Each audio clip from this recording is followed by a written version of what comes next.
نبی اکرم صلی اللہ علیہ وآلہ وسلم کی مجلس میں بنی اسرائیل کے دو آدمیوں کا تذکرہ ہوا۔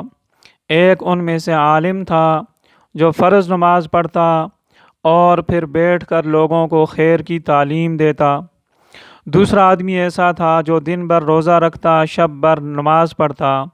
اے اللہ کے نبی، ایہما افضل، ان میں سے بہتر کون ہے، افضل کون ہے؟